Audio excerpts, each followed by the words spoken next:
भारतीय संस्कृति के जिज्ञासु विद्यार्थियों, आइए आज हम तलाश भाग 1 पढ़कर भारतीय संस्कृति की तलाश करते हैं।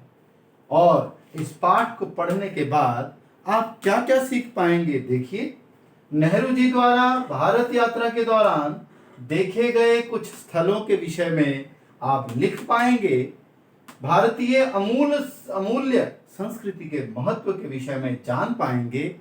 भारतीय अद्भुत दर्शनीय स्थलों और नदियों के विषय में बयान कर सकेंगे। भारत के पिछड़ने के कारणों का उल्लेख कर सकेंगे। शहरी मध्य वर्ग और ग्रामीण वर्ग के बीच परस्पर तुलना कर सकेंगे। कभी न मिटने वाली भारतीय विरासत की विशेषताओं के विषय में व्याख्या कर सकेंगे। आपने पिछले भाग में क्या सीखा था, आइए एक बार उसकी पुनरावृत्ति हो जाए। आपने पिछले भाग में अहमदनगर के किले में पढ़ा था कि जवाहरलाल नेहरू की वो 9वीं जेल यात्रा थी। जेल आगमन पर दूज के चांद द्वारा स्वागत हुआ था। चांद ही पक्का मित्र और साथ निभाने वाला है, ऐसा नेहरू जी ने कहा। दूज का चांद देखकर हर एक महीने के बीतने का एहसास होता था। हर रात के बाद सवेरा तो हर दुख के बाद सुख भी अवश्य मिलता है, यह शिक्षा मिली थी। अहमदनगर का किले की पथरीली और अवशेषों भरी मिट्टी में बागवानी नेहरू जी ने की। अहमदनगर का महत्व चांद बीबी नामक सुंदर महिला के साहस की कहानी के कारण बढ़ जाता है। खुदाई की अनुमति ना मिलने के कारण नेहरू जी द्वारा कुदाल छोड़कर कलम उठा ली गई थी। नेहरू जी के द्वारा भारत के गौरवशाली और संघर्षपूर्ण अतीत के बारे में लिखने का उद्देश्य पता चलता है। भारतीयों के अमूल्य बलिदानों और विजयों की प्रतीक है भारतीय विरासत। प्राचीनतम सभ्यताओं में भारतीय सभ्यता और संस्कृति का वैश्विक सम्मान होता है। भारतीय एकता और अखंडता ही भारत माता के मस्तक पर सुशोभित मोती जड़ित मुकुट है, यह आपने पिछले अध्याय में पढ़ा था। तो आइए अब देखते हैं कि तलाश के इस भाग में नेहरू जी क्या बता रहे हैं। तलाश के इस भाग में नेहरू जी बताते हैं कि नेहरू जी के मन में प्रश्न उठता रहता था कि आखिर भारत है क्या। भारत, उसने अपनी प्राचीन शक्ति को कैसे खो दिया। फिर वे अपने ही मन से पूछते हैं, क्या मैंने भारत को जान लिया है। वह हजारों वर्षों पूर्व सभ्यता की पहचान बना चुका भारत अब कैसा हो गया है।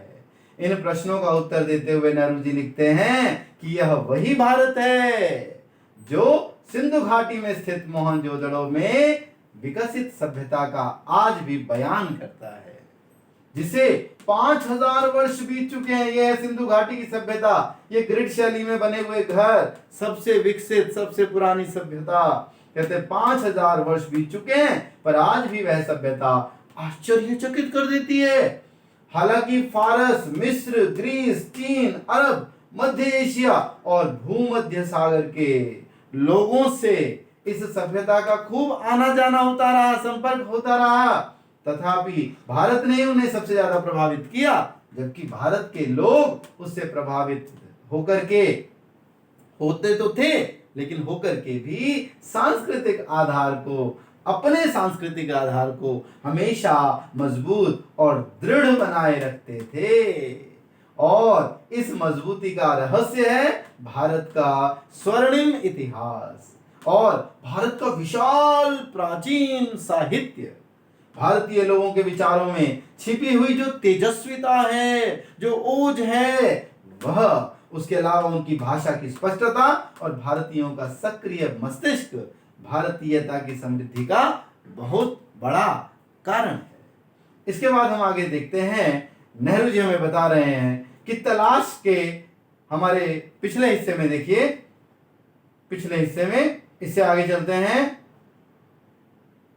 हाँ, तो नेहरू जी लिखते हैं कि हिमालय जैसे महान पर्वत से निकलकर भारत की विशाल नदियां असंख्य बातों की याद दिलाती हैं। ये आप देख सकते हैं, ये हिमाचल प्रदेश है और यहां से निकल रही है गंगा, यमुना, यहां से निकल रही है ब्रह्मपुत्र, यहां से निकल रही है बहुत सारी नदियां। तो ये भारत की विशाल नदियां असंख्य बातों की याद दिलाती हैं। जैसे इंडस या सिंधु नदी वह प्रसिद्ध नदी है जिसके कारण हमारे देश का नाम इंडिया और हिंदुस्तान हुआ। इसी नदी को पार करके हजारों वर्षों से या न जाने कितनी ही जातियां, कबीले, काफिले और तरह तरह की फौजें भारत देश में आती रही। पहाड़ियों के हृदय में पड़ी गहरी दरारों के बीच से रास्ता बनाकर धीरे धीरे धीरे जो ब्रह्मपुत्र अपनी रमणीय सुंदर धारा यानी बहाव के रूप में बहने लगती है, वो देखते ही बनता है। और यमुना के चारों ओर आज भी नृत्य, उत्सव और नाटक से जुड़ी हुई कितनी पौराणिक कथाएं याद की जाती हैं। और सभी नदियों से बढ़कर है गंगा नदी, जिसने भारत के तो हृदय पर विराजमान रही है, राज किया है उसने और लाखों करोड़ों लोगों को अपने किनारे पर बुलाया है। प्राचीन काल से आज तक गंगा की पवित्रता की कहानियां भारत की सभ्यता और संस्कृति की कहानियां बदलाती रहती हैं। अब देखिए भारत का अतीत, भारत का जो पिछला बीता हुआ समय है वो कितना सुंदर था। ये आप देख रहे हैं अजंता एलोरा और एलिफेंटा की गुफाओं को, कितना सुंदर था। यह देखने के लिए मैंने, नेहरू जी कहते हैं, मैंने अजंता, एलोरा, एलिफेंटा की गुफाओं और अन्य प्रसिद्ध स्थानों को भी देखा। मैंने आगरा और दिल्ली में बनी खूबसूरत और विशाल बड़ी बड़ी भव्य इमारतों को भी देखा, जहां का हर एक पत्थर भारत के अतुलनीय इतिहास की कहानी कह रहा था। नेहरू जी लिखते हैं कि यह मेरा वही भारत है जिसमें ऐसे जीते जागते लोग रहा करते थे जो हर मौके पर आपस में मिलजुल कर रहते थे, एक दूसरे के साथ हंसते रोते थे, प्यार करते थे, एक दूसरे के लिए कष्ट और परेशानी भी सहन कर लेते थे। और उन लोगों को जिंदगी की पूरी जानकारी थी, पूरी समझ थी कि जिंदगी कैसे जीनी है। आगे चलते हैं। नेहरू जी ने अपनी यात्राओं का दौर जारी रखा। भारत का इतिहास लिख रहे हैं ना वो, तो खूब यात्राएं की उन्होंने। और उन्होंने बनारस के पास सारनाथ में बुद्ध को पहला उपदेश देते हुए मानो अपनी नजरों के सामने अनुभव किया। ये वो स्थान है जहां पर बुद्ध ने सारनाथ में उपदेश दिया था। लगभग 2500 वर्ष पहले दिए हुए उनके उपदेश के शब्द आज भी वहां से सुनाई देते हुए से लग रहे थे नेहरू जी को, ऐसी उन्होंने कल्पना की है। इसके बाद मैंने अशोक स्तंभ और वहां के पत्थरों पर लिखी हुई सम्राट अशोक की महानता की कहानी पढ़ी और समझी। उनसे बातचीत करते हुए और उनसे वाद विवाद करते हुए मैंने अनुभव किया, क्या वो विद्वानों से अकबर आज भी बैठकर वाद विवाद कर रहे हैं, बातचीत कर रहे हैं, अपना ज्ञान बढ़ा रहे हैं।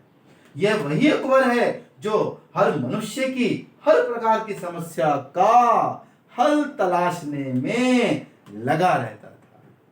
इस प्रकार भारत के इतिहास के लंबी झांकी है जिसमें कई उतार चढ़ाव दिखाई देते हैं।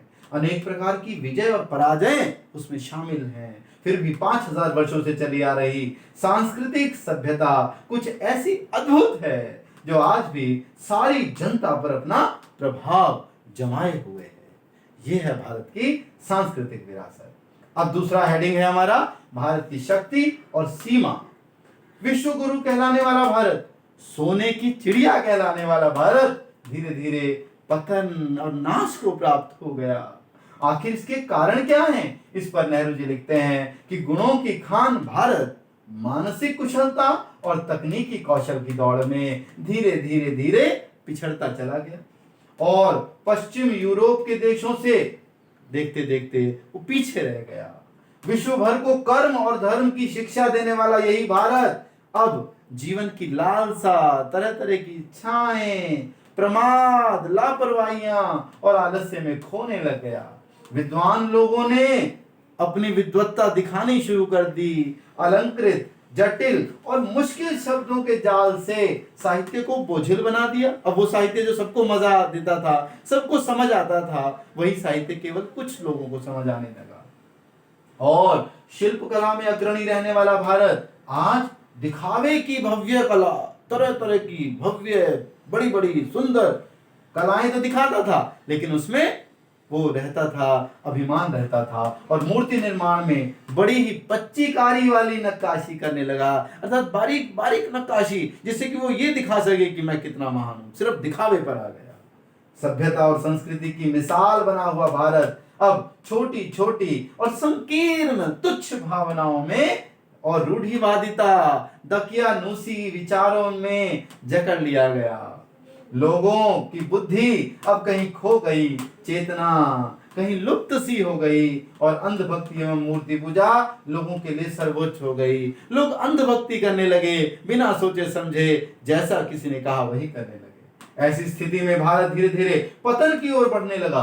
बीच बीच में पुनर्जागरण के दौरान भारत फिर से उठने और खड़ा होने की कोशिश तो करने लगा और अपनी खोई हुई शक्ति वापस प्राप्त करने का प्रयास करने लगा। नेहरू जी कहते हैं कि अगली हेडिंग है भारत की तलाश। आइए हम अपने भारत को तलाशते हैं कि भारत कहां कैसे बसा हुआ है। नेहरू जी लिखते हैं कि मैंने बहुत सारी पुस्तकें पढ़ी, प्राचीन स्मारकों को और जो हमारे रिमार्केबल स्थल होते हैं जहां हमारे वीरों, शहीदों और हमारी मुख्य मुख्य वस्तुओं को रखा जाता है, वो है स्मारक। उन स्मारकों को देखा और भारत को पिछली सांस्कृतिक उपलब्धियों को देखकर हैं, भारत की पिछली उपलब्धियां जब मैंने देखी कि भारत हमारा सोने की चिड़िया कहलाने वाला भारत, हमारा भारत विश्व गुरु कहलाने वाला भारत, तो मुझे भारत को पहचानने में मदद मिली किताबें पढ़ने से। लेकिन भारत की तलाश अब भी मेरे मन में जारी रही। तब मैंने पाया कि भारत भयंकर गरीबी और दुर्दशा के साथ साथ मध्य वर्ग के दिल में बसी आधुनिकता का एक ऐसा कॉम्बिनेशन है, मिश्रण है, जिसमें मध्य वर्ग अपने आप को अंग्रेजों द्वारा स्थापित बेड़ियों में जकड़ा हुआ महसूस करता है। उसे बेड़ियां तंग तो करती हैं, परंतु वह तरक्की भी करना चाहता है, परंतु अंग्रेजी शासन के विरुद्ध विद्रोह करने का साहस उस मध्य वर्ग में नहीं है।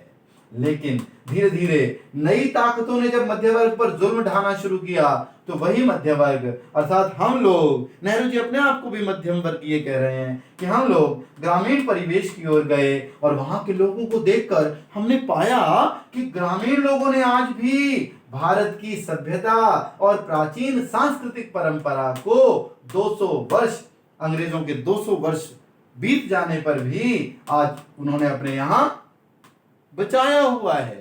शहरी लोग तो क्या हो गए थे, आधुनिक हो गए थे, लेकिन ग्रामीण लोगों ने अपनी भारतीय संस्कृति को बचाया हुआ। आज भी गांव में ऐसा कुछ बचा है जो भारतीय लोगों के लिए बहुत उपयोगी है, लेकिन कुछ ऐसा भी वहां पर बच गया है जो हमारे लिए बेकार है, जिसको हम रूढ़िवादिता, संकीर्णता कहते हैं और जो अनिष्ट अर्थात हमारा बुरा करने वाला है। आइए अब इस तलाश के प्रथम भाग के मुख्य बिंदुओं की व्याख्या पढ़ते हैं। आपने क्या क्या पढ़ा इसमें? आखिर यह भारत क्या है, उसने अपनी प्राचीन शक्ति को कैसे खो दिया, यह प्रश्न उठाया था नेहरू जी ने सबसे पहले। फिर उन्होंने बताया 5000 वर्ष पूर्व सिंधु घाटी में स्थित मोहनजोदड़ो में विकसित सभ्यता वाला देश भारत देश है।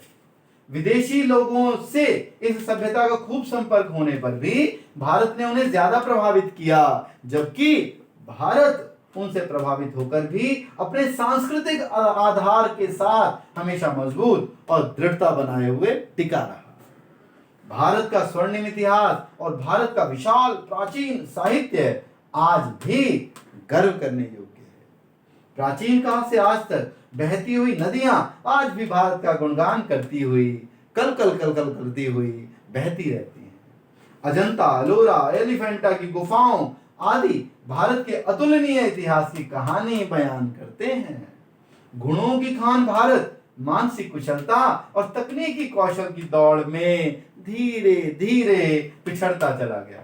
संकीर्णता, आडंबर और विद्वत्ता के अभिमान में भारत की चेतना धीरे धीरे लुप्त होती चली गई। भारत भयंकर गरीबी और दुर्दशा के साथ साथ मध्य वर्ग के दिल में बसी हुई आधुनिकता का एक ऐसा मिश्रण है जिसमें मध्य वर्ग अपने आप को अंग्रेजों द्वारा स्थापित बेड़ियों में जकड़ा हुआ महसूस करता है। दूसरी ओर ग्रामीण लोगों ने आज भी भारत की सभ्यता और प्राचीन सांस्कृतिक परंपरा को 200 वर्ष बीत जाने पर भी अपने दिलों में, अपने गांव में आज भी बचाया हुआ है। अब इसके कुछ मुख्य बिंदुओं का प्रवाह चित्र देखते हैं। आपने इसमें तलाश के 3 अलग अलग शीर्षकों को पढ़ा। पहला है तलाश शीर्षक, दूसरा है भारत की शक्ति और सीमा, तीसरा है भारत की तलाश। तलाश में आपने क्या क्या पढ़ा जरा देखिए। 5000 वर्ष प्राचीन विकसित सभ्यता है ये, जिससे सिंधु घाटी की सभ्यता कहते हैं। दूसरा आपने देखा भारतीय संस्कृति की छाप आज भी हम सब पर है, भारतीयों पर है। तीसरा आपने देखा संस्कृति की दृढ़ता हम सब में विराजमान है।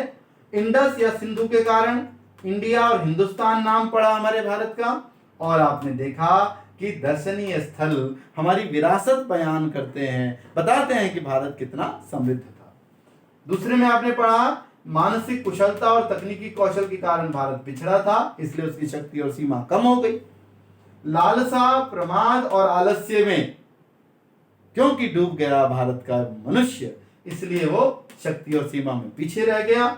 लोगों में संकीर्णता, तुच्छ भावना और आडंबर अर्थात दिखावा और विद्वत्ता का अभिमान छा गया, इसीलिए वो शक्ति और सीमा में पिछड़ गया। और तीसरा आपने देखा लोग अंधभक्ति करने लगे, मूर्ति पूजा पर ही पूरा समर्पित हो गए, इसलिए वो शक्ति और सीमा में पिछड़ गया। फिर आपने तीसरी जो इसका शीर्षक है उसमें देखा भारत की तलाश में दो वर्ग सामने आते हैं, मध्यम वर्ग और ग्रामीण वर्ग। मध्यम वर्ग कैसा है? आधुनिकता चाहने वाला है। और ग्रामीण वर्ग कैसा है? सभ्यता और प्राचीन सांस्कृतिक परंपरा का संरक्षक है ग्रामीण वर्ग।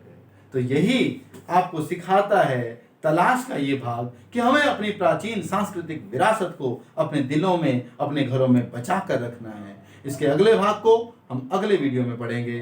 धन्यवाद।